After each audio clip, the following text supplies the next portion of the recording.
Good morning. आजची सकाळ जरा वेगळी. आज लवकर जायचे पप्पांना कामावर. तर आज लवकर उठलो, आम्ही 5 वाजता उठलो आणि पप्पांना जायचं होतं आज 6 वाजता. पप्पा कामाला जाताना काही खात नाही सकाळचे, त्यामुळे त्यांना मी देत असते फक्त खजूर. खजूर खातात ते आणि कामाला जातात. सकाळी फक्त खजूर खाऊन जातात. एक ते डब्यात घेऊन जातात, नाही तर खाऊन जातात.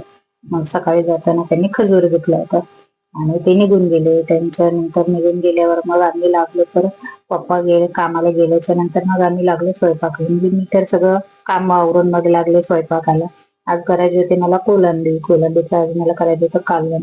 तर मी करत असते अशी ओल्या नारळाचं वाटण करत असते. ओलं नारळाचं वाटण हे जे मी करते आणि त्याच्यात मी बनवते कोलंबी. मला कोलंबी खूप आवडते.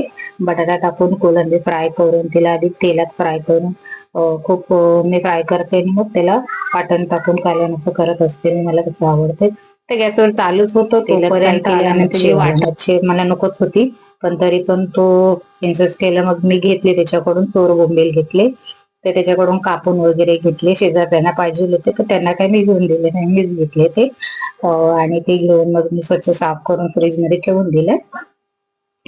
आणि ते त्याला बारीक कापायला सांगितले, त्याच्या सुरीला धारच नव्हते, त्याने जाडे जाडे मोठे ते कापून दिले. आणि इथे माझा गॅस चालूच होता, त्यामुळं मग तसंच मी त्याच्यात सुके मसाले वगैरे टाकले, ते फ्राय करून घेतले आणि त्याच्यात कोलंबी टाकली आणि वाटणात जे मिक्सर वाटलं होतं त्याच्यात मग पाणी घालून कालवण करून घेतलं. मग जेवले खावल्यानंतर मला आले कस्टमर. फेशियलचा एक कस्टमर होता. रात्री 9 वाजता एक हेअर स्पाला कस्टमर आला. मग नंतर मी हेअर स्पाचे कस्टमर करून वगैरे रात्री आम्ही जेवलो खावलो आणि मग झोपलो. उशीर झाला आज आम्हाला. पण आमचा गेला दिवस. मला कमेंट करा, लाईक करा, शेअर करा.